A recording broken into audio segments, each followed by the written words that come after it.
Bismillahirrahmanirrahim. Assalamualaikum warahmatullahi wabarakatuh. Saya Febitri Andini dengan NPM 101200176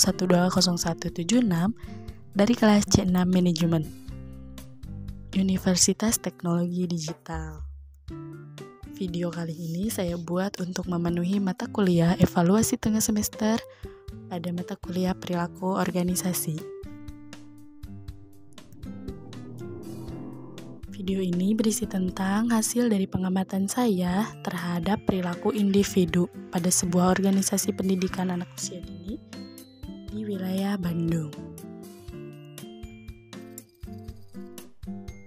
Adapun poin-poin yang saya amati dalam perilaku individu diantaranya, yang pertama ada dasar-dasar perilaku individu, yang kedua ada nilai dan sikap, yang ketiga ada kepribadian dan emosi, serta yang terakhir ada persepsi dan pengambilan keputusan. Yang paling awal ada definisi dari organisasi pendidikan. Apa sih organisasi pendidikan itu?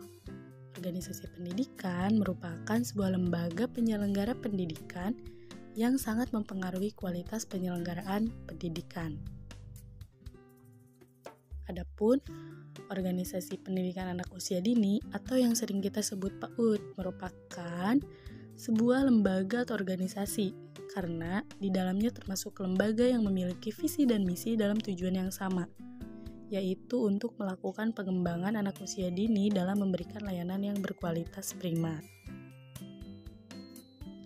Yang pertama mengenai dasar-dasar perilaku individu. Bagaimana sih dasar-dasar perilaku individu? Yang saya amati, ada karakteristik biografis. Menurut Robbins dan Coulter pada tahun 2010 mengatakan bahwa karakteristik biografis merupakan karakteristik perseorangan seperti usia, gender, ras, dan masa jabatan yang mudah diperoleh secara mudah dan objektif dari arsip pribadi seseorang. Yang pertama ada usia. Dari kelima individu yang saya amati, 2 diantaranya berusia 30 tahun ke atas, 2 diantaranya 50 tahun ke atas, dan 1 diantaranya berusia sekitar 20 tahun. Yang kedua ada gender. Gender dari individu yang saya amati yaitu bergender perempuan, tapi tidak menutup kemungkinan ada juga beberapa yang bergender laki-laki, tetapi yang saya amati hanya perempuan. Yang ketiga ada status perkawinan. 4 di antara individu yang saya amati berstatus menikah dan 1 yang saya amati masih berstatus belum menikah. Yang keempat ada masa kerja. Masa kerja merupakan kemampuan intelektualnya mereka yang individunya 50 tahun lebih unggul karena lebih lama ada di dalam organisasi tersebut. Tetapi tidak menutup kemungkinan juga untuk individu yang berusia 20 tahun ini juga memiliki kemampuan intelektual yang sama, tetapi belum menunjukkan saja. Yang terakhir ada kemampuan fisik. Lalu yang kedua ada nilai dan sikap. Arti penting dari nilai dan sikap. Nilai merupakan keyakinan mendasar bahwa suatu cara bertingkah laku atau tujuan akhir tertentu lebih disukai secara personal atau sosial daripada cara bertingkah laku atau tujuan akhir yang berlawanan. Adapun sistem nilai merupakan hierarki berdasarkan peringkat nilai-nilai relatif stabil dan bertahan lama.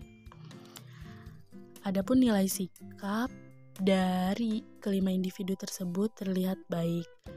3 di antaranya termasuk ke dalam komponen sikap kognitif dan 2 di antaranya termasuk ke dalam komponen sikap afektif, yang dimana komponen sikap kognitif itu merupakan segmen dari kepercayaan diri dan komponen dari sikap afektif itu merupakan segmen dari emosi atau perasaan di dalam dirinya. Adapun nilai-nilai penting bagi studi perilaku organisasi karena menjadi dasar untuk individu dalam yang pertama, arti penting nilai itu menciptakan motivasi kerja. 3 di antaranya bermotivasi kerja tinggi dalam pengamatan saya. Yang kedua, memberikan sikap yang baik bagi organisasi. 5 di antara individu yang saya amati sudah terlihat memberikan sikap yang baik terhadap organisasinya. Yang terakhir, sebagai persepsi orang lain terhadap individu tersebut. Sikap itu sendiri merupakan cerminan dari apa yang ada di dalam pikiran. Sikap juga merupakan evaluative statement atau judgment tentang objek, orang maupun peristiwa. Ada 3 komponen dalam sikap. Yang pertama ada komponen kognitif, yang kedua ada komponen afektif, dan yang terakhir ada komponen perilaku. Yang dimana seperti yang sudah saya sebutkan tadi, dari kelima individu yang saya amati, 3 di antaranya termasuk ke dalam komponen kognitif, yang dimana di dalamnya terdapat segmen kepercayaan diri. Dan 2 di antaranya termasuk ke dalam komponen afektif, yang dimana di dalamnya termasuk ke dalam segmen emosi atau perasaan dalam diri. Kemudian yang selanjutnya yaitu berdasarkan pengamatan yang saya amati terhadap 5 individu ini, mereka telah terlihat memberikan motivasi, sikap, dan persepsi yang baik untuk organisasi. Yang ketiga ada kepribadian dan emosi. Kepribadian merupakan seluruh cara yang digunakan oleh seseorang dalam beraksi dan berinteraksi dengan orang lain, baik itu perilaku, pikiran, emosi yang relatif stabil. Determinan kepribadian seseorang dapat dilihat dari hereditas atau gen dari orang tua, kemudian dari lingkungan seperti budaya sosial dan situasi, seperti keadaan yang dialami. Nah, kelima individu yang saya amati ini, dalam jenis determinan kepribadiannya, dapat disebutkan bahwa 2 di antaranya berkepribadian hereditas atau sesuai gen, dan 2 di antaranya berkepribadian sesuai dengan lingkungan budaya sosial, serta 1 di antaranya sesuai dengan situasi yang terjadi. Yang keempat ada persepsi dan pengambilan keputusan. Apa sih persepsi dan pengambilan keputusan? Persepsi merupakan suatu proses yang digunakan oleh seseorang untuk menata dan menafsirkan sensory impression yang diterimanya untuk memberi makna pada lingkungannya.